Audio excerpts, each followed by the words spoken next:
घटना से मैं अपनी आज की बात शुरू करना चाहता हूं। एक महानगरी में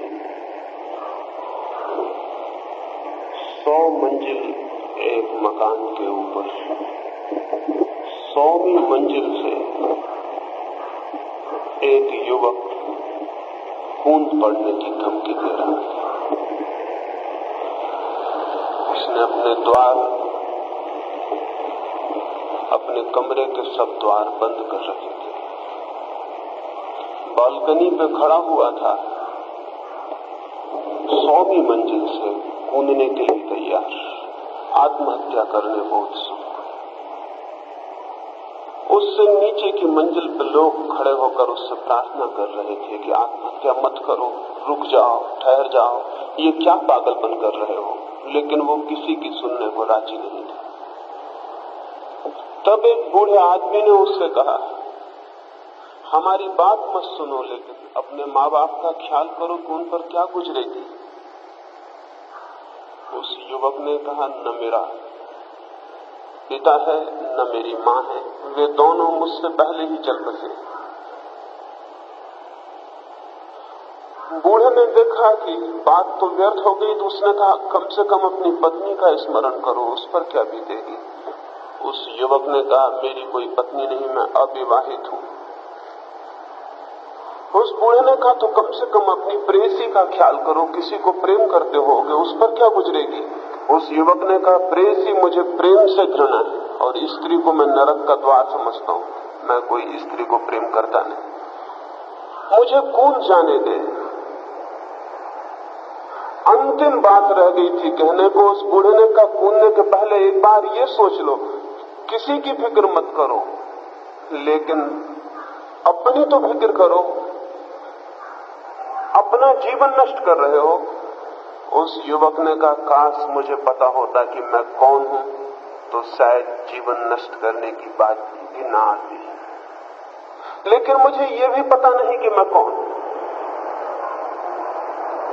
पता नहीं वो युवक कूद गया या नहीं कूद गया, लेकिन उस युवक ने यह कहा कि मुझे ये भी पता नहीं है कि मैं कौन हूं। बच के भर क्या करूंगा, जीवित रह के भी क्या करूंगा। जिस जीवन में ये भी पता न हो कि हम कौन हैं, उस जीवन का मूल्य और अर्थ क्या रह जाता है। इस घटना से इसलिए अपनी बात शुरू करना चाहता हूं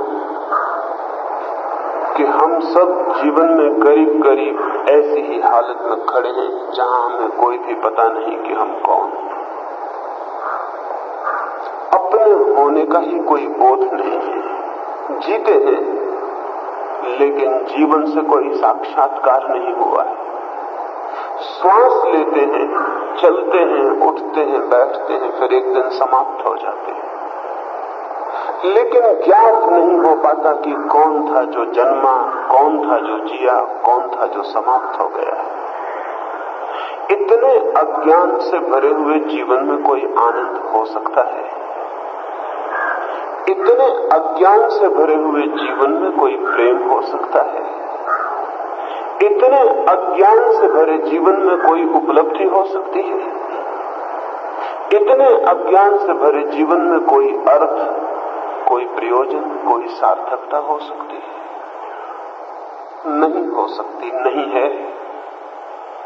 इसीलिए मनुष्य जाति इतनी उदास, इतनी चिंतित, इतनी भयभीत, इतनी दुखी, इतनी विपन्न मालूम पड़ती है। जैसे कोई वृक्ष की जड़ें हिला दी गई हो, जैसे किसी वृक्ष को जड़ों से उखाड़ दिया गया हो, ऐसी मनुष्य जाति अपरूटेड, जैसे सारी जड़ें हिल गई हों, ऐसी मालूम पड़ती है। ये जड़ें किस चीज से हिल गई हैं? मनुष्य को यह भी पता न रह जाए कि मैं कौन हूं, तो उसकी जड़ें जीवन से हिल जाती। जीवन का, शुभ जीवन का, सुंदर जीवन का, आनंदपूर्ण जीवन का अगर कोई आधार हो सकता है तो एक ही हो सकता है कि व्यक्ति कम से कम इतना तो जान ले कि वो कौन है और क्या है और किस लिए। मनुष्य के सामने हमेशा से खड़ा हुआ प्रश्न एक ही है, और हम अपने को कितना ही भुलाने की कोशिश करें, कितना ही उलझाने की कोशिश करें, वो प्रश्न हमारे सामने से हटता नहीं जब तक कि हल न हो जाए। हम कितना ही धन इकट्ठा कर लें और कितने ही माल इकट्ठे कर लें और कितना ही यश अर्जित कर लें, लेकिन एक प्रश्न बीच बीच में बार बार खड़ा हो जाता है, मैं कौन हूं, मैं किस लिए हूं, इस जीवन का अर्थ क्या है। फिर हम काम में लग जाते हैं कि भूले रहें, लेकिन ये प्रश्न पीछा नहीं छोड़ेगा। ये जीवन का पहला प्रश्न है, और पहले प्रश्न को ही जो हल नहीं कर पाता वो कुछ भी हल नहीं कर पाएगा। जीवन भर ये प्रश्न उसका पीछा करेगा, और जिस आदमी का ये प्रश्न पीछा करता है कि मैं कौन हूं, वो आदमी कभी भी निश्चिंत नहीं हो सकता। उसके जीवन में चिंता बनी ही रहेगी। हमारी स्थिति वैसी है जैसे कोई आदमी यात्रा पर निकला हो और उसे ये भी पता ना हो कि मैं कहां जा रहा हूं। वो ट्रेन में बैठ गया हो और उसे ये भी पता ना हो कि मुझे किस स्टेशन पर पहुंच जाना है। वो 25 तरह से अपने को बुलाने की कोशिश करता हो, अखबार पढ़ता हो, रेडियो खोलता हो, पड़ोसियों से बात करता हो, लेकिन थोड़ी बहुत देर में उसे फिर ये ख्याल आ जाता है कि मैं जा कहां रहा हूं, ये ट्रेन मुझे कहां ले जाएगी, मुझे किस स्टेशन पर उतर जाना है। वो प्रश्न उसका पीछा करेगा। स्वाभाविक है कि पीछा करे, क्योंकि जिस यात्री को यात्रा के लक्ष्य का ही कोई पता ना हो।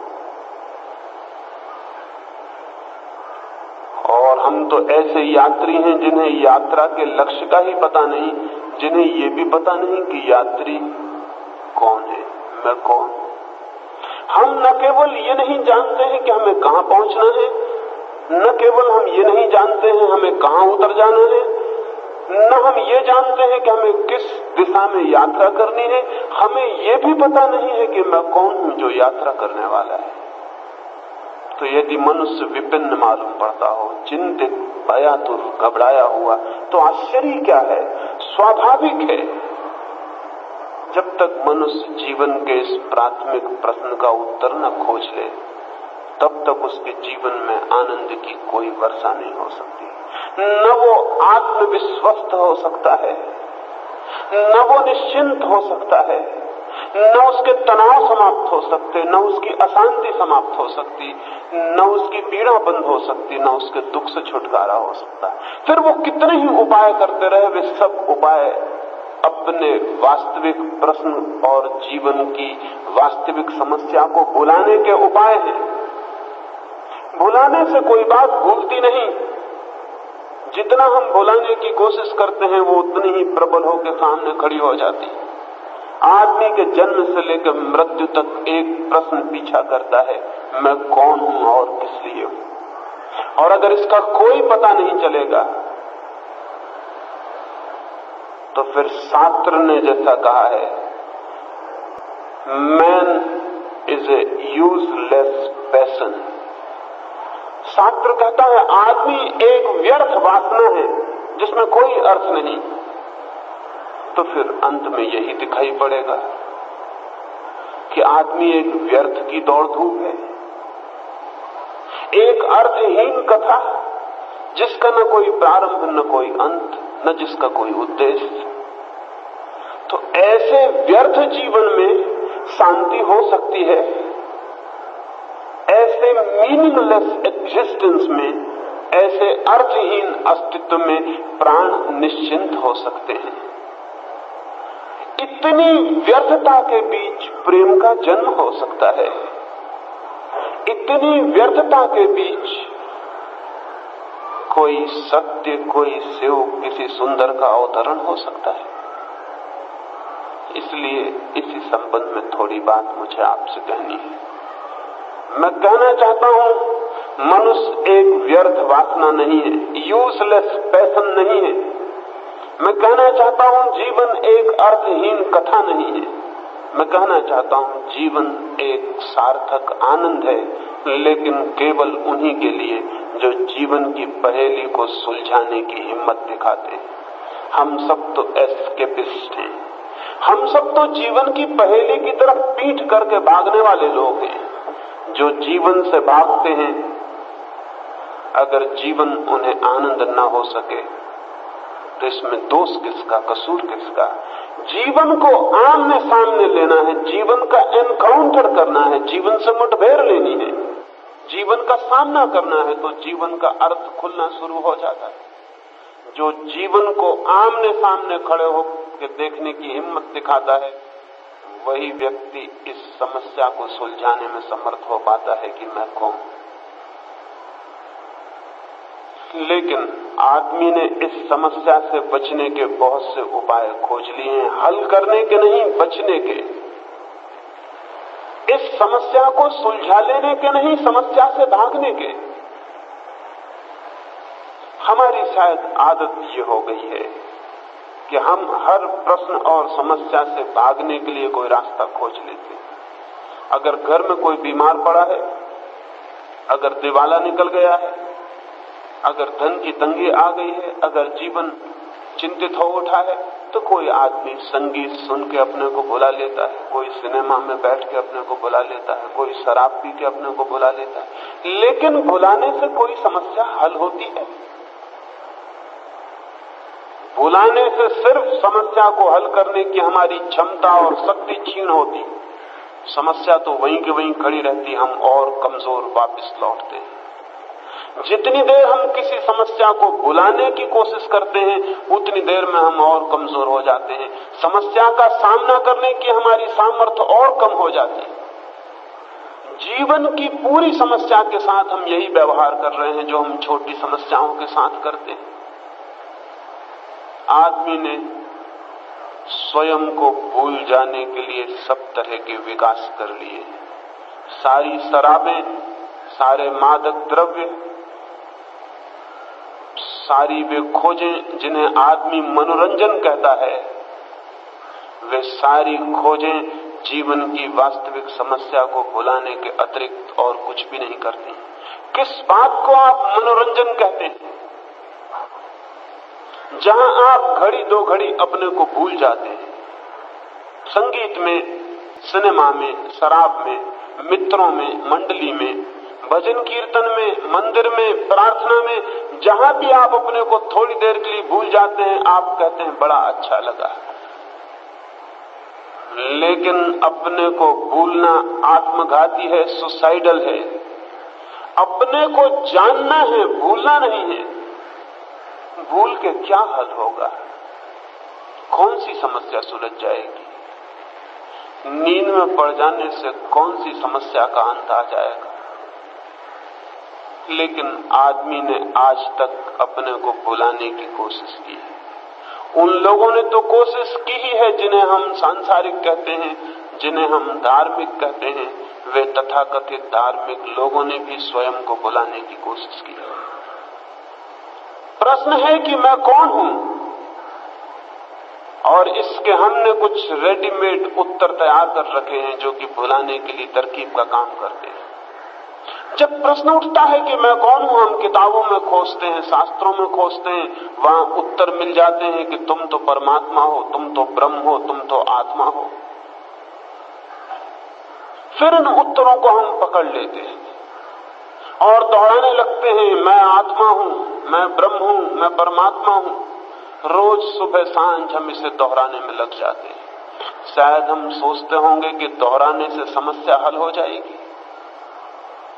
शायद हम सोचते होंगे कि इस भांति किसी विचार को, शब्द को पकड़ के बार बार स्मरण करने से जीवन का प्रश्न समाप्त हो जाएगा। शब्द से ज्यादा असत्य और कुछ भी नहीं है। शब्द बिल्कुल ताश के पत्तों जैसा है। ताश के पत्ते दे दिए जाएं तो हम तरकीब तरकीब के घर बना सकते हैं ताश के पत्तों से, लेकिन ताश के पत्तों के घर हवा का जरा सा झोंका और गिर जाते हैं। शब्दों से भी जो हम घर बनाते हैं, शब्दों से भी हम जो भीतर अपने समस्याओं को हल करने की कोशिश करते हैं, वो ताश के पत्तों से भी कमजोर चीज है। शब्द का कोई प्राण ही नहीं, शब्द का कोई अस्तित्व नहीं, शब्द में कोई ठोसपन नहीं। शब्द तो बिल्कुल हवा में खींची गई लकीर की तरह है। और हमने सारी समस्याओं को शब्दों से हल करने की कोशिश की है। इसलिए समस्याएं तो वहीं के वहीं हैं, आदमी शब्दों में उलझ के नष्ट हुआ जा रहा है। आदमी के ऊपर जो सबसे बड़ा दुर्भाग्य है वो शब्दों के ऊपर विश्वास सबसे बड़ा दुर्भाग्य है, जिसके कारण जीवन की कोई समस्या हल नहीं हो पाती। हमारे पास क्या है? ज्ञान के नाम पर हमारे पास शब्दों के अतिरिक्त कुछ भी नहीं। किन्हीं के पास हिंदुओं के शब्द हैं, किन्हीं के पास मुसलमानों के शब्द हैं, किन्हीं के पास जैनों के शब्द हैं, किन्हीं के पास ईसाइयों के शब्द हैं। शब्दों के अतिरिक्त हमारे पास संपत्ति क्या है? अगर हम भीतर खोजने जाएं तो शब्दों के अतिरिक्त हमारे पास क्या है और शब्द का क्या मूल्य हो सकता है? एक सम्राट के द्वार पर एक कवि ने एक दिन सुबह आके सम्राट की प्रशंसा में कुछ गीत कहे, कुछ कविताएं कही। फिर कवि तो रुकते नहीं शब्दों का महल बनाने में, वे तो कुशल होते हैं। उस कवि ने सम्राट को सूरज बना दिया, सारे जगत का प्रकाश बना दिया। उस कवि ने सम्राट को जमीन से उठा के आकाश पे बिठा दिया। उसने अपनी कविता में जितनी प्रशंसा कर सकता था की। सम्राट ने उससे कहा कि धन्य हुआ तुम्हारे गीत सुनकर, बहुत प्रभावित हुआ। 1 लाख स्वर्ण मुद्राएं कल सुबह तुम्हें भेंट कर दी जाएंगी।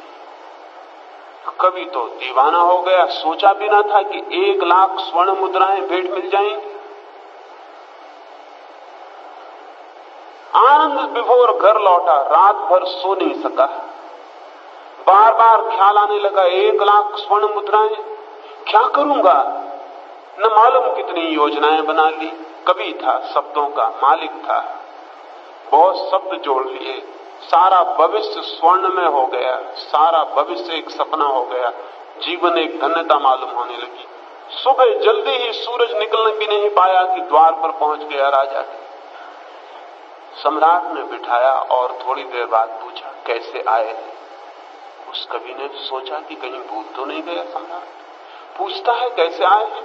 उसने कहा कि पूछते हैं कैसे आया हूं, रात भर सो नहीं सका, क्या पूछते हैं आप? कल कहा था आपने 1 लाख स्वर्ण मुद्राएं भेंट करेंगे। सम्राट हंसने लगा, कहा बड़े ना समझ हैं आप, आपने शब्दों से मुझे प्रसन्न किया था, मैंने भी शब्दों से आपको प्रसन्न किया था। इसमें लेने देने का कहां सवाल आता है? कैसी 1 लाख स्वर्ण मुद्राएं? आपने कुछ शब्द कहे थे, कुछ शब्द मैंने कहे थे।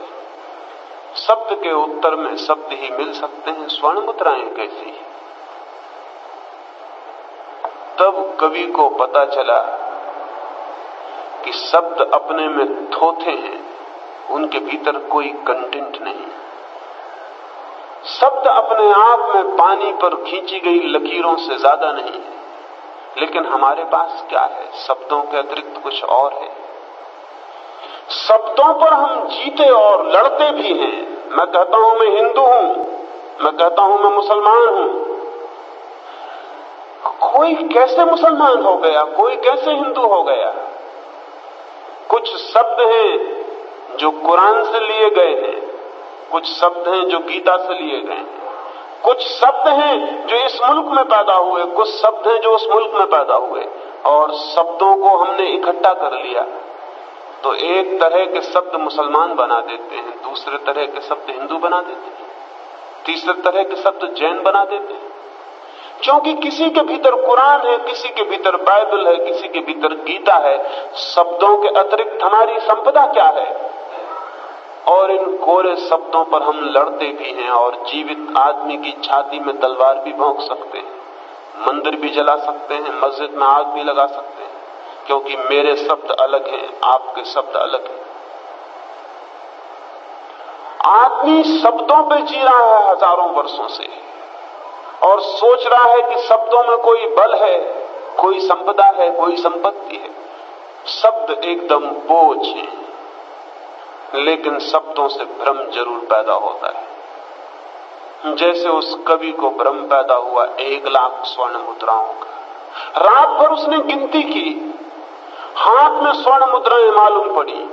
रात भर उसने सपने बनाए कि अब क्या करूं और क्या ना करूं, कितना बड़ा भवन बनाऊं, कितना बड़ा रथ खरीदूं, कितना बड़ा बगीचा लगाऊं, क्या करूं क्या ना करूं। लेकिन हाथ में कुछ भी न था, 1,00,000 स्वर्ण मुद्रा का शब्द था। शब्द से उसने फैलाव कर लिया। हमारे हाथ में क्या है? आत्मा, परमात्मा, मोक्ष, जन्म, जीवन, प्रेम, आनंद। हमारे पास शब्दों के अतिरिक्त और क्या है? लेकिन शब्द से जरूर भ्रम पैदा होता है। छोटा सा बच्चा स्कूल में पढ़ता है CAT, कैट, कैट यानी बिल्ली, बार बार पढ़ता है CAT कैट, कैट यानी बिल्ली, CAT कैट, कैट यानी बिल्ली, सीख जाता है। फिर वो कहता है कि मैं जान गया, कैट यानी बिल्ली। लेकिन उसने जाना क्या है? उसने 2 शब्द जाने, कैट भी एक शब्द है, बिल्ली भी एक शब्द है। बिल्ली को जाना उसने, बिल्ली जो जीवंत है, वो जो जीवित बिल्ली है उसको जाना उसने। लेकिन वो कहता है मैंने जान लिया कि कैट यानी बिल्ली। उसने 2 शब्द जान लिए, दोनों शब्दों का अर्थ जान लिया।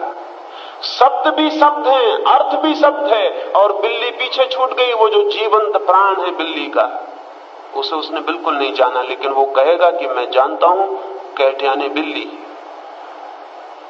लेकिन बिल्ली को पता भी नहीं होगा कि मैं कैट हूं या बिल्ली हूं। बिल्ली को पता भी नहीं होगा कि आदमी ने मुझे क्या शब्द दे रखे, और आदमी जमीन पे ना हो तो बिल्ली का क्या नाम होगा? कोई भी नाम नहीं होगा। लेकिन बिल्ली फिर भी होगी, शब्द कोई भी नहीं होगा, बिल्ली फिर भी होगी। आकाश में तारे होंगे, शब्द कोई नहीं होगा, आदमी नहीं होगा। सूरज उगेगा लेकिन शब्द कोई भी नहीं होगा। वृक्षों में फूल खिलेंगे लेकिन कोई फूल गुलाब का नहीं होगा, कोई जूही का नहीं होगा, कोई चमेली का नहीं होगा। शब्द आदमी का इन्वेंशन है, आदमी की ईजाद है। लेकिन शब्द से एक भ्रम पैदा होता है। मैंने सीख लिया कि इस फूल का नाम गुलाब है, तो मैं समझता हूं मैं गुलाब को समझ गया। मैंने शब्द सीख लिया कि इस फूल का नाम गुलाब है, तो मैं समझता हूं कि मैं गुलाब को समझ गया। शब्द सीख लेने से गुलाब को समझने का क्या संबंध है? लेकिन जो आदमी गुलाबों की जितनी जातियों के नाम जानता है, वो समझता है मैं गुलाबों का उतना ही बड़ा जानकार। जितने प्रकार के गुलाबों के नाम बता सकता है, वो कहेगा कि मैं उतना जानकार। जानकार वो किस चीज का है, गुलाब का या शब्दों का, नामों का? हो सकता है गुलाब से उसकी कोई पहचान ही न हुई हो, गुलाब को उसने जाना ही ना हो कभी, गुलाब के सौंदर्य ने उसे कभी पकड़ा ही ना हो, गुलाब कभी उसकी आत्मा पर चित्र ना बना हो, गुलाब कभी उसके भीतर प्रविष्ट ना हुआ हो, कभी वो गुलाब के भीतर प्रविष्ट ना हुआ हो, उसे गुलाब का कोई पता ही ना हो। लेकिन वो कहता है मैं जानता हूं क्योंकि इस फूल का नाम गुलाब है। हमने शब्द सीख रखे हैं और शब्दों को ज्ञान समझ रखा है। आदमी को अज्ञान में बनाए रखने का सबसे बड़ा कारण यह है कि आदमी ने शब्दों को ज्ञान मान लिया है। जब तक शब्दों को ज्ञान समझा जाएगा, तब तक मनुष्य जाति के जीवन में ज्ञान का कोई जन्म नहीं हो सकता है। शब्द ज्ञान नहीं है, सत्य शब्द के पीछे है, सत्य शब्द से पहले है। सत्य शब्द मिट जाते हैं तब भी शेष रह जाता है। सत्य को हम शब्द देते हैं लेकिन सत्य शब्द नहीं है। लेकिन ये भूल पैदा हो जाती है। कोई मुझे मिलता है, मैं पूछता हूं आपका परिचय, वो बता देता है मेरा नाम राम। फिर मैं दूसरे लोगों को कहता हूं कि मैं राम को जानता हूं। मैं जानता क्या हूं? मैं एक शब्द जानता हूं, राम, और इस आदमी का नाम राम है। इतने जानने को मैं कहता हूं मैं जानता हूं, मैं परिचित हूं, मैं भली भांति जानता हूं। लेकिन उस राम के पीछे क्या छिपा है, उस व्यक्ति में क्या छिपा है, उस शब्द के पार वो जो असली आदमी है वो क्या है? शब्द तो सिंबल है, प्रतीक है, वो असली आदमी, वो सब्सटेंस क्या है, उसका मुझे कोई पता नहीं। लेकिन हम नाम जान के कहने लगते हैं कि मैं परिचित हूं। हमने सब नाम सीख रखे हैं, हमने अपने बाबत भी नाम सीख रखे हैं। शरीर, आत्मा, परमात्मा सब हमने सीख रखे। कोई पूछे कि कौन है आप, तो सीखा हुआ आदमी कहेगा मैं आत्मा हूं, आत्मा अमर है। लेकिन सब शब्द हैं, कोरे शब्द हैं, किसी किताब में पढ़ लिए गए, जाना कुछ भी नहीं गया है। हम सब शब्दों की मालकियत कर बैठे हैं, शब्दों को पकड़ के बैठ गए हैं। और जो आदमी शब्दों का जितना कुशल कारीगर होता है वो उतना ज्ञानी मालूम पड़ता है। शब्दों से ज्ञान का कोई संबंध नहीं, इसलिए हम पंडितों को ज्ञानी समझ लेते हैं। पंडित भूल के भी ज्ञानी नहीं होता, होना भी चाहे तो नहीं हो सकता है जब तक कि पंडित होना मिट ना जाए। दुनिया में अज्ञानियों को ज्ञान मिल सकता है लेकिन पंडितों को कभी नहीं मिलता है, क्योंकि शब्द पर उनकी इतनी पकड़ है। गीता उन्हें कंठस्थ है, बाइबल उन्हें पूरी याद है, उपनिषद उन्हें पूरे रटे हुए हैं। वो वही बच्चों वाला काम कर रहे हैं। सीएटी कैट, कैट यानी बिल्ली, उपनिषद कंठस्थ कर लिए हैं, गीता कंठस्थ कर ली है। जब भी पूछिए तो गीता बोलना शुरू हो जाती है, उपनिषद निकलने शुरू हो जाते हैं। हमें लगता है आदमी बहुत ज्ञानी है, लेकिन क्या निकल रहा है बाहर सिवाय शब्दों के और कुछ भी नहीं। शब्द के कारण मनुष्य अपने को जानने से वंचित है, फिर क्या रास्ता हो। शब्द से कोई ऊपर उठे तो स्वयं को जान सकता है, सत्य के पार उठे, शब्द को छोड़े, शब्द के पीछे जाए, फूल को छोड़ दे शब्द को, और जो फूल है उस तक पहुंचे। गुलाब को छोड़ दे शब्द को, और जो गुलाब का फूल है वस्तुतः उस तक जाए तो शायद जान भी सकता है। चीन में एक सम्राट था, उसने सारे राज्य में खबर की कि मैं एक राजमोहर बनाना चाहता हूं, एक मुर्गे का चित्र बनाना चाहता हूं। सारे राज्य के बड़े बड़े कारीगर, कुशल कलाकार, चित्रकार, पेंटर मुर्गे का चित्र बना के राज दरबार में उपस्थित हुए। बड़ी पुरस्कार की मिलने की संभावना थी। फिर जो आदमी जीत जाएगा उस प्रतियोगिता में, वो राज्य का कला गुरु भी नियुक्त हो जाएगा, वो शाही चित्रकार हो जाएगा। हजारों चित्र आए, एक से एक सुंदर चित्र था। राजा दंग रह गया। चित्र ऐसे मालूम पड़ते थे जैसे जिंदा मुर्गे हों, इतने जीवंत थे। बड़ी मुश्किल हो गई, कैसे तय करे कि कौन चित्र सुंदर है। भिन्न भिन्न चित्र थे, सुंदर सुंदर चित्र थे। एक बूढ़ा चित्रकार था राजधानी में, राजा ने उसे स्मरण किया, उसे बुलाया और कहा कि कोई चित्र चुनो, कौन सा चित्र सत्य है, कौन सा चित्र सर्वांग सुंदर है, उसी को हम राज्य की मोहर बना देंगे। उस बूढ़े चित्रकार ने द्वार बंद कर लिया। सुबह से सांझ तक वो कमरे के भीतर था, सांझ को बाहर आया उदास। राजा से उसने कहा कोई भी चित्र ठीक नहीं, कोई भी चित्र मुर्गे का नहीं। राजा तो दंग रह गया, सब चित्र मुर्गों के थे। उसकी तो कठिनाई ये हो रही थी कि कौन चित्र सबसे सुंदर है। और उस चित्रकार ने आके कहा कि चित्र मुर्गे की नहीं है। राजा ने कहा क्या कहते हैं आप, क्या कसौटी है आपके जांचने की, क्या क्राइटेरियन है, कैसे आपने पहचाना। उसने कहा मेरा एक ही क्राइटेरियन हो सकता था, एक ही मापदंड हो सकता था। मैं एक जानदार जवान मुर्गे को लेकर कमरे के भीतर गया और मैंने देखा कि मुर्गा पहचानता है किसी मुर्गे को कि नहीं। लेकिन मुर्गे ने ध्यान ही नहीं दिया चित्रों पर। हजार चित्र रखे थे वहां, हजार मुर्गे थे। अगर मुर्गा एक भी मुर्गे को पहचानता तो बांध देता, चिल्ला के खड़ा हो जाता, लड़ने की स्थिति में आ जाता, या पास चला जाता, दोस्ती के लिए हाथ बढ़ाता या कुछ करता। लेकिन मुर्गा दिन भर रहा, सोया रहा, बैठा रहा, लेकिन एक चित्र को उसने नहीं देखा। राजा ने कही तो बड़ी मुश्किल हो गई, हमने तो सोचा भी नहीं था कि मुर्गों से पहचान करवाई जाएगी। अब क्या होगा। उस बूढ़े ने कहा मेरी उम्र ज्यादा हुई, अन्यथा मैं कोशिश करता, लेकिन कौन जाने बच जाऊं, कम से कम 3 साल लग जाएंगे, तो मैं कोशिश करूं। राजा ने कहा 3 साल। 70 साल का बूढ़ा था, सारे देश में प्रसिद्ध चित्रकार था। राजा ने कहा एक साधारण से मुर्गे का चित्र बनाने में 3 साल।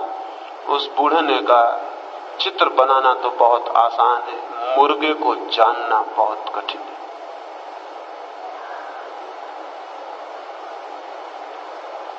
मुर्गे को जानना बहुत कठिन है, मुर्गे की आत्मा को इम्बाइब करना बहुत कठिन है, मुर्गे के साथ एक हो जाना बहुत कठिन है।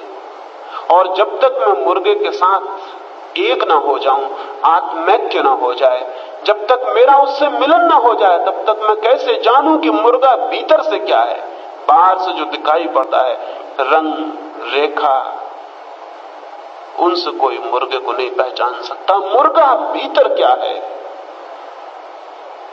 सच है बात, अगर गांधी को आप ऊपर से देखें तो पहचान सकते हैं कि भीतर क्या है। ऊपर से तो कुछ दिखाई नहीं पड़ता। सुकरात आपको बंबई के रास्तों पर मिल जाए, क्या पहचान लेंगे कि भीतर क्या है।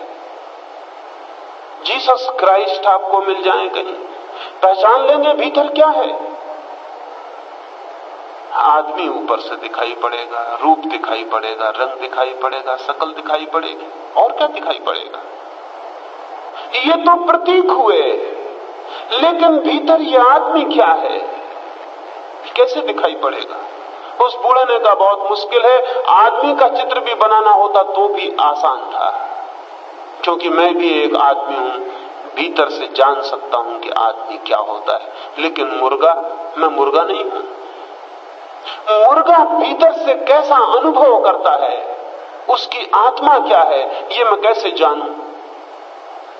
राजा ने कहा कोशिश करें, चित्र तो चाहिए जल्दी। वो बूढ़ा जंगल में चला गया।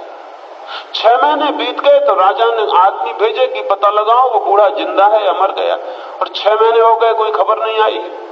आदमी गए तो देखा जंगली मुर्गों के बीच वो बूढ़ा बैठा हुआ था चुपचाप। 6 महीने बीत गए थे, वो जंगली मुर्गों की भीड़ में बैठा था चुपचाप, निरीक्षण करता था, ऑब्जर्व करता था, शायद आत्मैक्य के लिए कोई उपाय करता था। उसने लोगों को हटा दिया और कहा जाओ, बीच बीच में बार बार मत आना, तुम्हारे आने से बाधा पड़ती है। मुझे याद आ जाता है कि मैं आदमी हूं, और जैसे मुझे याद आता मुर्गा मेरे हाथ से छूट जाता है। तुम यहां बार बार मत आना, 3 साल बाद मैं आ जाऊंगा।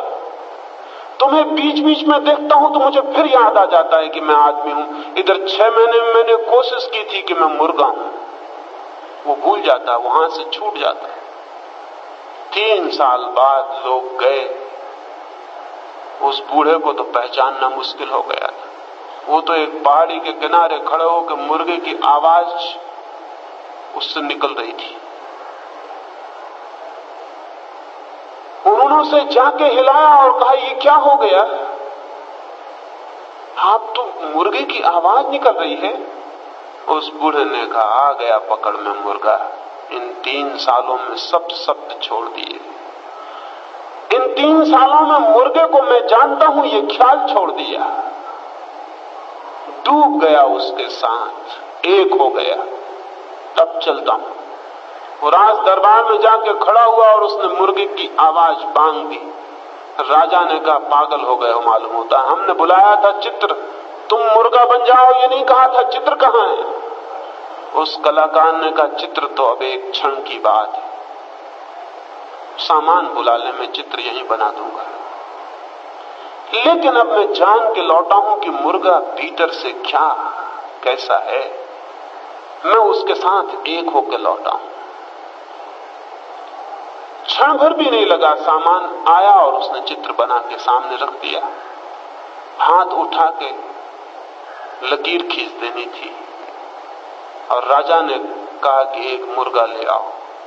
मुर्गा आया, दरवाजे पर ही उसने देखा कि चित्र है, उसने खड़े होकर युद्ध के भाव से खड़ा हो गया। मुर्गे ने पहचान लिया कि सामने एक मुर्गा है। राजा ने कहा जीत गए तुम, मापदंड पूरा हो गया। मैं तो सोचता था मुर्गा क्या पहचानेगा कि चित्र मुर्गे का।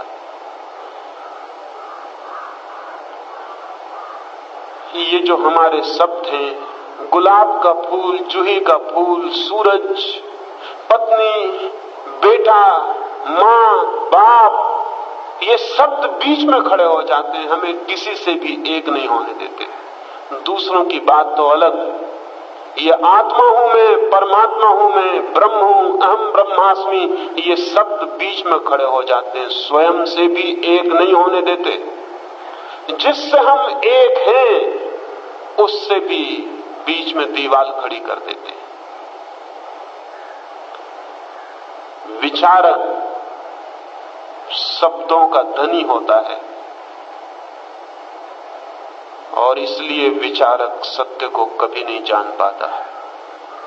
सत्य को वे लोग जान पाते हैं, स्वयं के सत्य को, मैं कौन हूं, उस जीवन की प्राथमिक समस्या को वे लोग हल कर पाते हैं जो सारे शब्दों को छोड़ के निशब्द में प्रवेश करते हैं, जो शब्द को छोड़कर शून्य में प्रवेश करते हैं।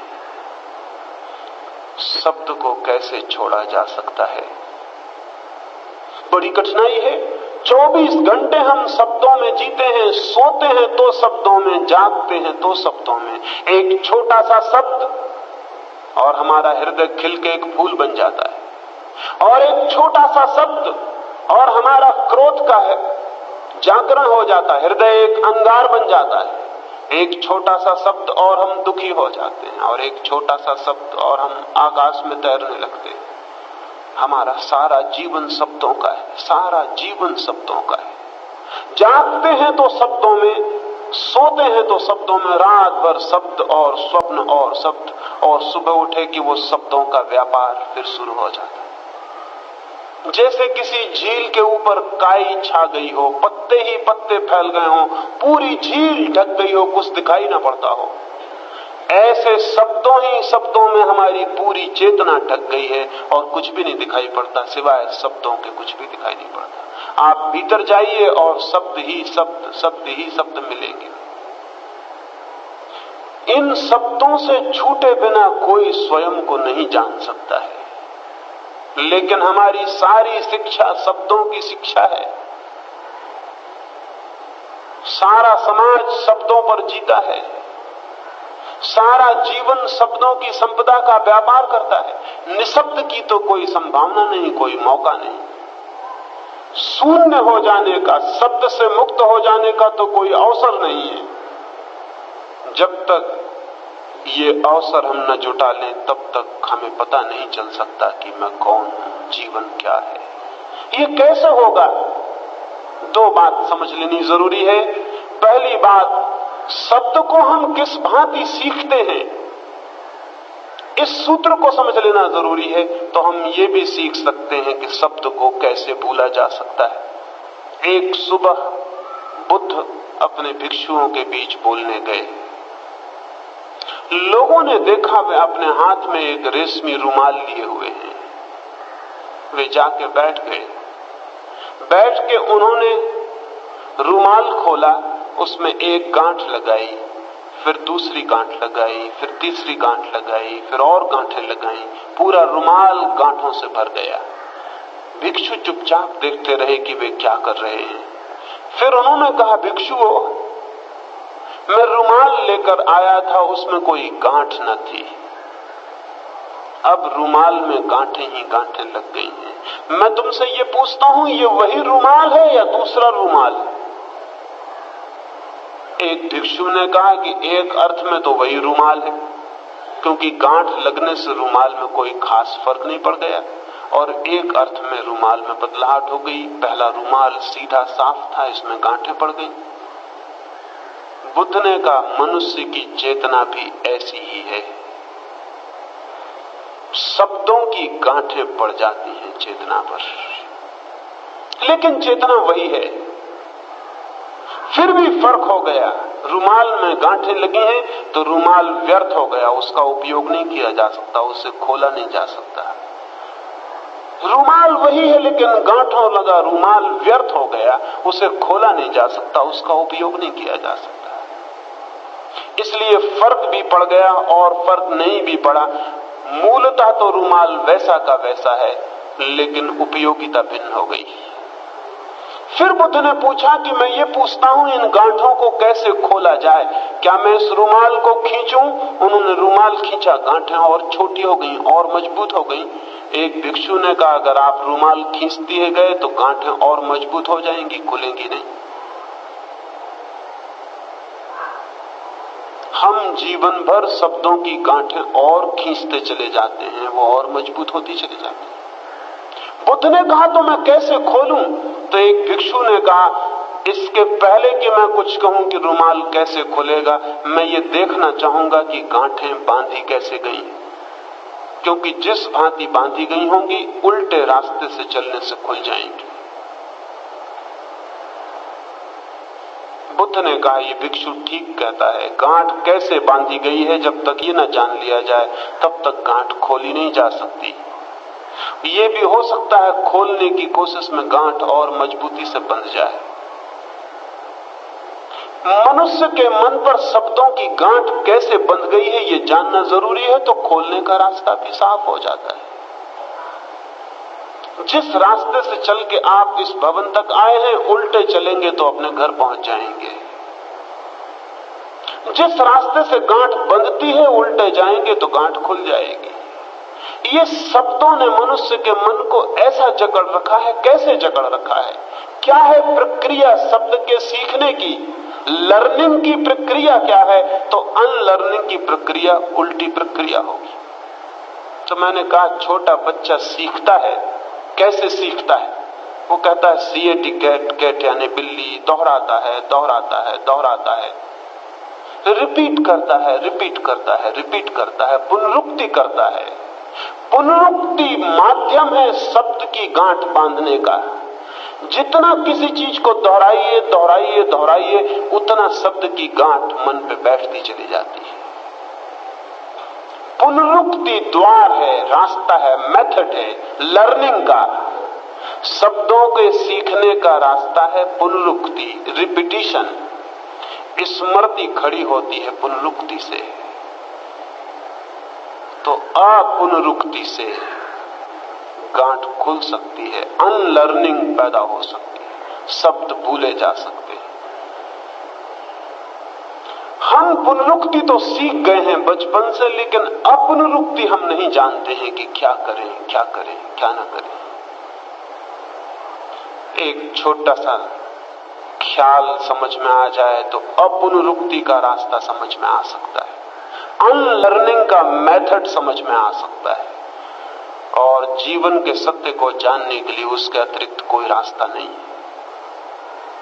श्री रमन से किसी ने आके पूछा, एक जर्मन विचारक ने, कि मैं क्या करूं, मैं सत्य को कैसे सीखूं? How to learn the truth? Shri Raman ने कहा, बात ही गलत पूछते हो। सत्य को सीखा नहीं जाता, इसलिए ये मत पूछो how to learn the truth, ये पूछो how to unlearn the untrue. ये मत पूछो कि सत्य को कैसे सीखें, इतना ही पूछो कि असत्य को कैसे भूलें।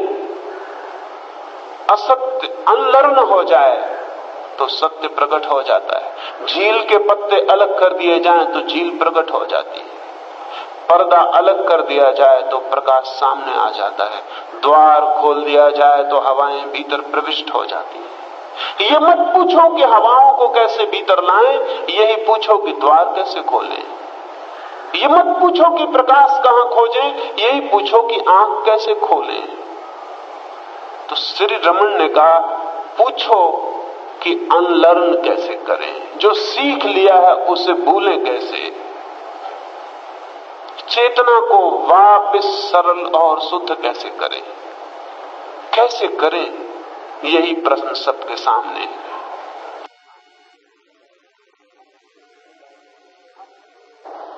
हम सीख के बैठ गए हैं, एक शब्द को भी भुलाना चाहें तो भुलाना कठिन है और असंभव है, बल्कि जिस शब्द को आप भुलाना चाहेंगे वो और भी स्मरण में वापस लौटने लगेगा।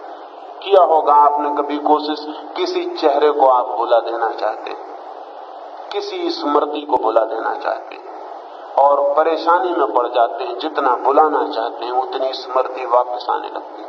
आपको ख्याल नहीं है कि भुलाने की कोशिश रिपीटिशन है। भुलाने की चेष्टा में पुनरुक्ति शुरू हो गई। आप बार बार भुलाना चाहते हैं जिस चीज को, उसका बार बार आपको स्मरण करना पड़ता है, और बार बार स्मरण करने से वो और मजबूत होती चली जाती है। एक फकीर के पास एक युवक गया था और उसने कहा, मुझे कोई मंत्र दे दे, मैं कोई सिद्धि करना चाहता हूं। फकीर ने बहुत समझाया कि मेरे पास कोई मंत्र नहीं, कोई सिद्धि नहीं, लेकिन युवक माना नहीं, पैर पकड़ लिए। जितना इंकार किया फकीर ने उतने ही पैर पकड़े। आदमी की आदत ऐसी है, जहां इंकार हो वहां उसका आकर्षण बढ़ता है, जहां कोई बुलाए वहां समझता है बेकार है, कोई साथ नहीं। जिस दरवाजे पर लिखा है यहां मत झांको, वहां उसका मन झांकने का होता है। जहां लिखा है कि यहां झांकते हुए जरूर जाना, वहां सोचता है कुछ व्यर्थ होगा, झांकने की कोई जरूरत नहीं। फकीर इंकार करने लगा। जितना इंकार करने लगा उतना उसका आकर्षण बढ़ने लगा कि जरूर कोई बात है, जरूर कोई बात है, जरूर कोई बात है। आखिर फकीर परेशान हो गया। उसने कागज पर लिख के मंत्र दे दिया और कहा, इसे ले जाओ, रात के अंधेरे में स्नान करके एकांत में बैठ जाना, 5 बार इस मंत्र को पढ़ लेना, तुम जो चाहोगे वो शक्ति तुम्हें मिल जाएगी। वो युवक तो भागा, वो भूल भी गया कि धन्यवाद देना भी कम से कम जरूरी था। वो सीढ़ियां उतर ही रहा है, तब उससे फकीर ने कहा कि जरा ठहरो, मैं एक शर्त बताना भूल गया, पढ़ना तो मंत्र, लेकिन बंदर का स्मरण मत करना उस समय, अन्यथा सब गड़बड़ हो जाएगा। उस युवक ने कहा, बेफिक्र रहो, जिंदगी बीत गई, आज तक मैंने बंदर का स्मरण नहीं किया, अब क्यों करूंगा। लेकिन पूरी सीढ़ियां भी नहीं उतर पाया था कि बंदर दिखाई पड़ने शुरू हो गए। उसने आंख मीड़ी, कोशिश की, लेकिन आंख खोलता है तो उसे बंदर का ख्याल, आंख बंद करता है तो बंदर का ख्याल। घर पहुंचा तो घबरा गया। अब कोई स्मरण ही नहीं है, सिर्फ बंदर का स्मरण रह गया। बहुत नहाता है, बहुत धोता है, बहुत भगवान की याद करता है, लेकिन हाथ जोड़ता है तो भगवान नहीं दिखाई पड़ते, वहां बंदर ही बंदर दिखाई पड़ते। रात हो गई और बंदर बढ़ने लगे। मंत्र पढ़ने का समय करीब आने लगा और बंदरों की भीड़ इकट्ठी हो गई। आंख बंद करता है तो कतारबद्ध बंदर खड़े हैं, वो दांत चिढ़ा रहे हैं, वो झपटने को तैयार हैं। वो तो पागल होने लगा। उसने कहा, हे भगवान, ये क्या हुआ? आज तक मुझे बंदर कभी याद नहीं आए थे, ये याद कैसे आने लगी? रात बीत गई, कई बार स्नान किया, कई बार कागज हाथ में उठाया, लेकिन बंदर पीछा नहीं छोड़ते। सुबह तक घबरा गया। सुबह तो मस्तिष्क घूमने लगा, चक्कर खाने लगा। भागा हुआ गया फकीर के पास और कहा, अपना मंत्र संभालो, अब अगले जन्म में ये साधना हो सकेगी, इस जन्म में नहीं। और बड़े नासमझ मालूम पड़ते हो। अगर ये कंडीशन थी कि बंदर के स्मरण से मंत्र खराब हो जाता है तो कम से कम कल ना बताते, आज बता देते तो पार हो जाती बात। रात दुनिया का कोई जानवर याद ना आया, रात कोई धन याद ना आया, कोई स्त्री याद ना आई, कोई मित्र याद ना आया, कोई शत्रु याद ना आया, बस एक स्मृति रह गई, बंदर बंदर बंदर। उस फकीर ने कहा, मैं क्या करूं, इस मंत्र की शर्त ही यही है, ये शर्त कोई पूरी करे तो मंत्र सिद्ध होता है। क्या हो गया उस व्यक्ति को? जिस चीज को निकालना चाहता था, बार बार निकालना चाहता था, वो चीज पुनरुक्त होती चली गई, वो रिपीट होती चली गई, उसकी स्मृति गहरी होती चली गई, वो मन में बैठती चली गई। शब्द को निकालने की कोशिश से कभी आप शब्द के बाहर नहीं हो सकते। विचार को निकालने के प्रयास से कभी आप निर्विचार नहीं हो सकते। शांत होने की कोशिश से आप कभी शांत नहीं हो सकते। सोने की कोशिश से आप कभी सो नहीं सकते। कभी देखा आपको नींद ना आ रही हो और आप कोशिश कर रहे हैं कि मैं सो जाऊं, जितनी आप कोशिश करते हैं नींद उतनी दूर होती चली जाती है। जितनी आप कोशिश करेंगे उतने ही शब्द गहरे होते चले जाएंगे। इसलिए दुकान पे एक आदमी ज्यादा शांत होता है, मंदिर में जाता है तो और अशांत हो जाता है। पूजा करने बैठता है तो पाता है न मालूम क्या क्या आने लगा जो कभी नहीं आता, वो भी पूजा में क्यों आता है। पूजा करने के बैठने का संकल्प उसका ये है कि मन शांत रहे, विचार ना आए, बुरे विचार ना आए, तो फिर वही आने शुरू हो जाते हैं जिनको वो कहता है मत आओ। क्योंकि जिसको वो कहता है मत आओ, उसी के प्रति वो अपना आकर्षण जाहिर कर देता है। ये निमंत्रण हो जाता है। तो हम आम तौर से न कभी शांत होते हैं, न कभी निर्विचार होते हैं। तो कैसे निशब्द होंगे? साइलेंस कैसे आएगी? और उसके बिना कोई सत्य का अनुभव कभी न हुआ है, न हो सकता है। रास्ता है और बड़ा सरल। विचार को पुनरुक्त ना करें, लेकिन पुनरुक्त न करने की विधि है विचार को ऑब्जर्व करें, निरीक्षण करें, शब्द का निरीक्षण करें। और आप हैरान रह जाएंगे, जिस शब्द का आप निरीक्षण करने का तय कर लेंगे, वही शब्द आपकी आंखों से विलीन हो जाएगा। आपको ख्याल भी नहीं होगा। आपकी पत्नी है, 20 साल से आपके पास है, उसे आपने इतना प्रेम किया है, लेकिन कभी एकांत में बैठ के उसकी शक्ल आपने स्मरण की? कभी एकांत में आपने ख्याल किया कि मेरी पत्नी का चेहरा कैसा है? आप कहेंगे मैं जानता हूं, बिल्कुल मुझे याद आ जाएगा। मैं आपसे कहता हूं आज ही आप जाके कोशिश करना, और जितना आप निरीक्षण करने की कोशिश करेंगे आप पाएंगे कि सब धीरे धीरे फीका होता जाता है। पत्नी का चेहरा भी नहीं पकड़ा जा सकता, पति का चेहरा भी ऑब्जर्वेशन के सामने नहीं टिकेगा, बाप का, माँ का, जिनसे आप इतने परिचित हैं, जिनको आपने जीवन भर देखा है। कभी आंख बंद करके कोशिश करें कि मैं अपनी पत्नी, अपने पिता, अपने पति, अपने बेटे का पूरा चित्र आंख के सामने ले आऊं। ऑब्जर्व करें, निरीक्षण करें, और आप पाएंगे कि रेखाएं धुंधली हो गई, चेहरा पकड़ में नहीं आता कि मेरे पिता का चेहरा ऐसा है। थोड़ी देर में आप पाएंगे चेहरा विलीन हो गया, वहां खाली जगह रह गई, वहां कोई चेहरा नहीं। मन की एक खूबी है, चेतना जिस शब्द को भी निरीक्षण करना चाहे, ऑब्जर्व करना चाहे, वही शब्द तिरोहित हो जाता है, और जिस शब्द को भुलाना चाहे वही शब्द वापस लौट आता है। शब्द को भूलने की कोशिश नहीं, शब्द का निरीक्षण, ऑब्जर्वेशन। चित्त में जो भी शब्द उठते हैं उनका निरीक्षण, मात्र देखना, जस्ट सीइंग। और आप हैरान रह जाएंगे कि आपके निरीक्षण के प्रकाश में शब्द वैसे ही हवा हो जाते हैं जैसे सूरज के निकलने पर वृक्षों के ऊपर पड़े हुए ओस के बिंदु उड़ने लगते हैं। सूरज निकला और ओस के बिंदु उड़ने लगे, तिरोहित होने लगे, भागने लगे, समाप्त होने लगे। जैसे ही आपकी चेतना पूरे ध्यान से शब्दों को देखने की कोशिश करती है, शब्द उड़ने लगते हैं, हवा होने लगते हैं।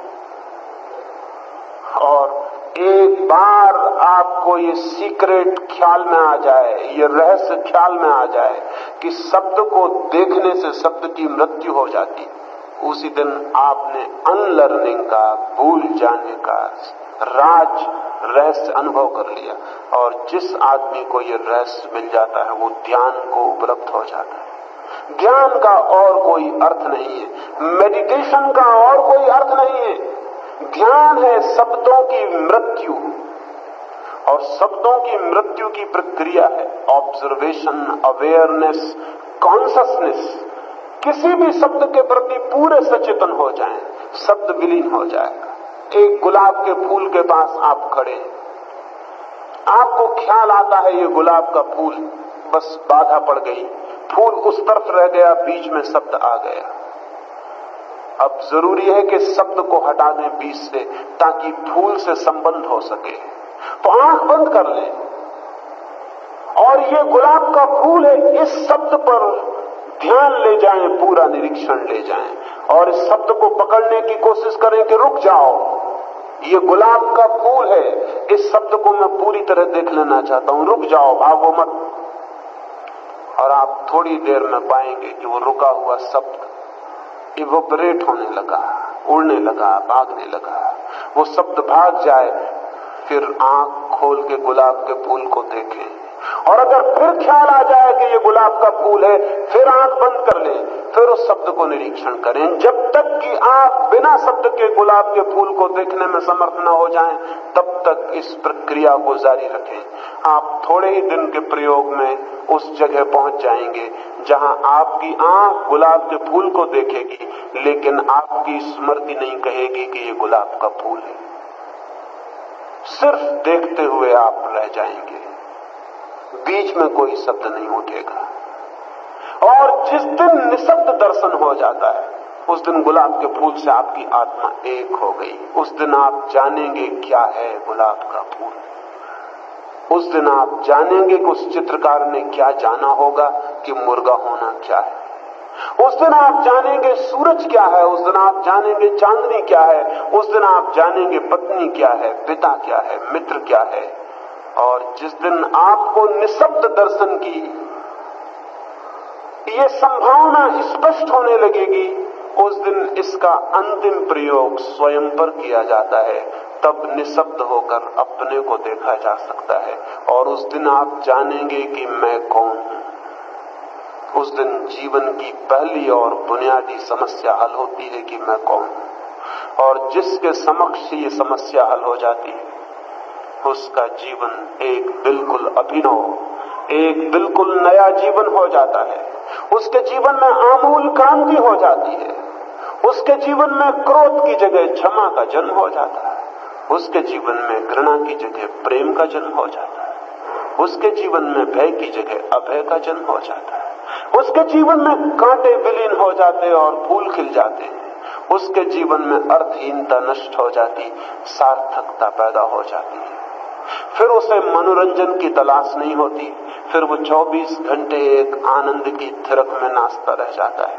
फिर श्वास श्वास, फिर कण कण, फिर उठना और बैठना भी प्रभु का नृत्य हो जाता है।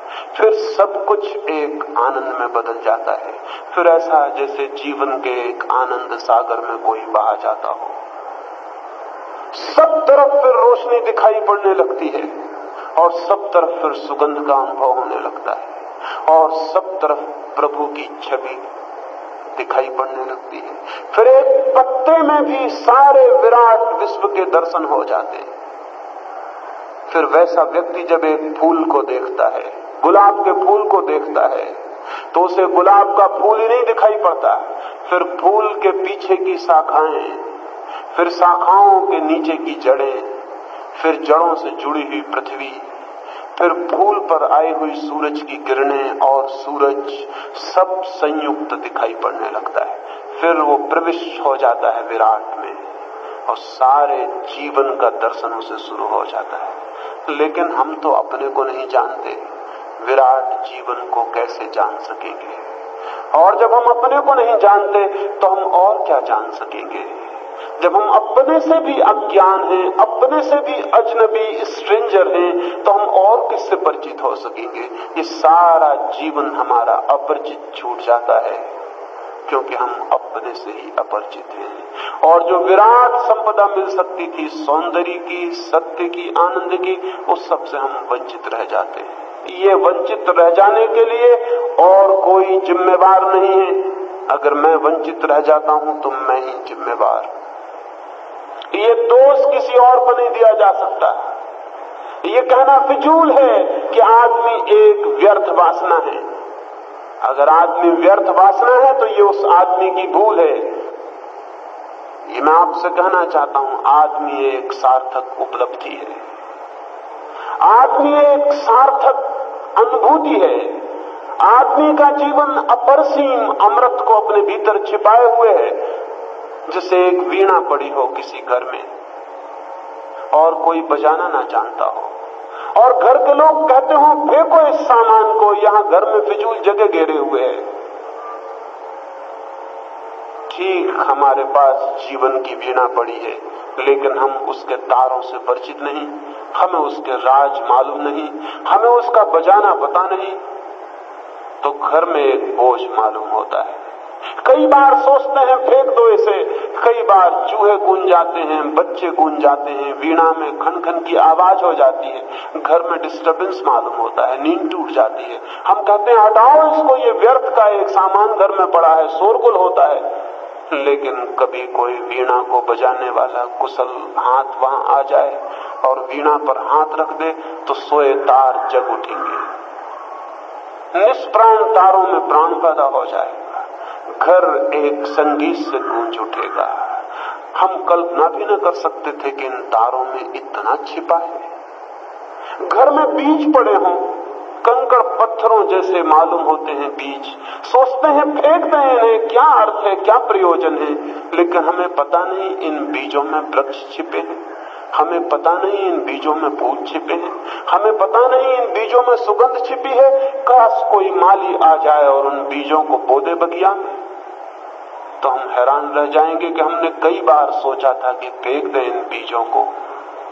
हमें पता भी न था कि इन ठोस कंकड़ जैसे दिखते बीजों में इतने रहस्य छिपे होंगे, इतने सुनहले फूल उठेंगे, इतनी सुगंध बरसेगी।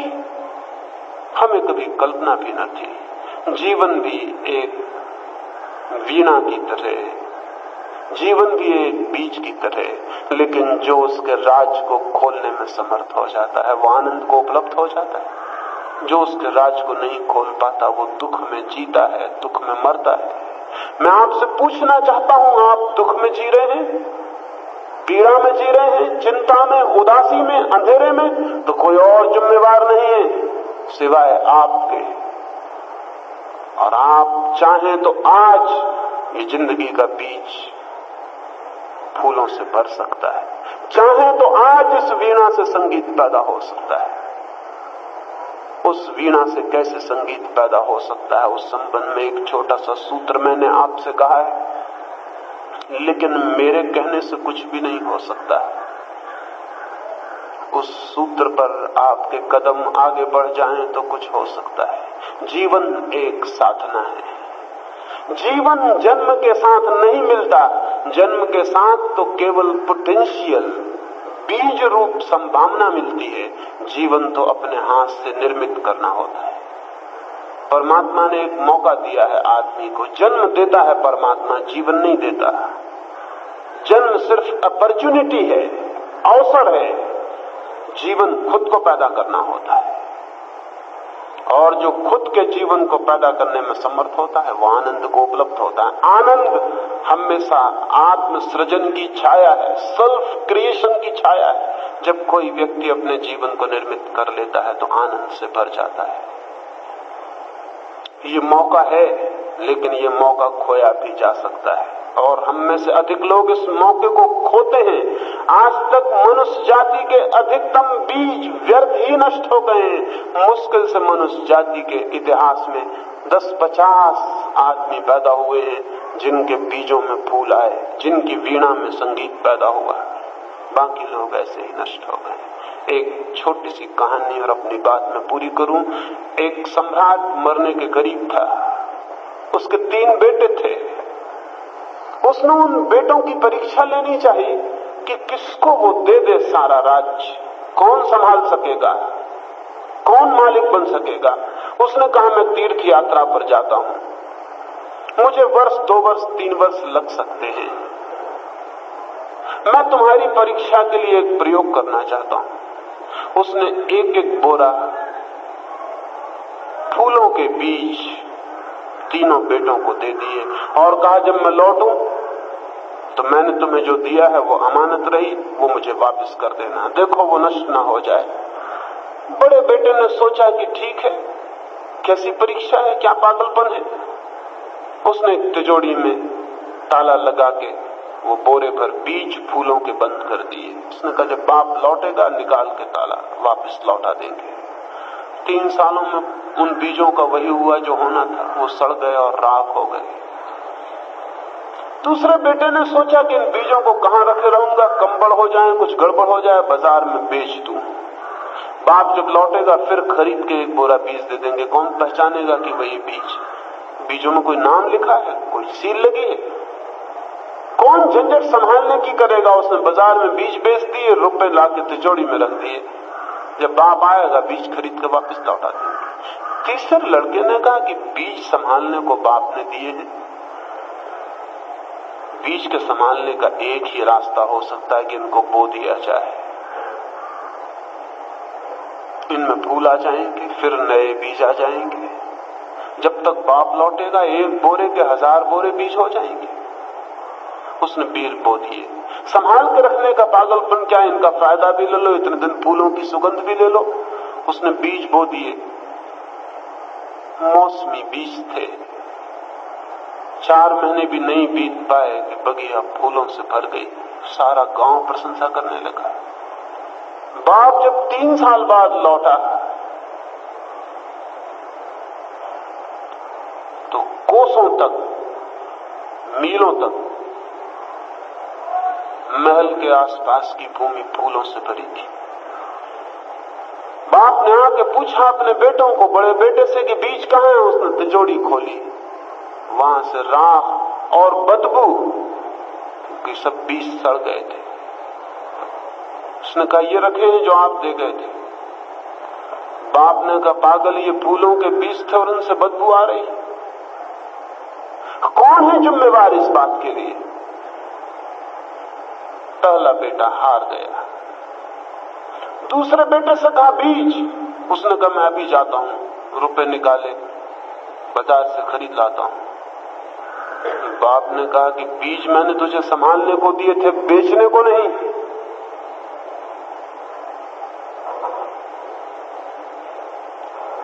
बेचने को नहीं दिए थे, बीज संभालने को दिए थे। दूसरा लड़का हार गया, क्योंकि जिसे संभालने को दिया गया हो उसे हम बेच दें।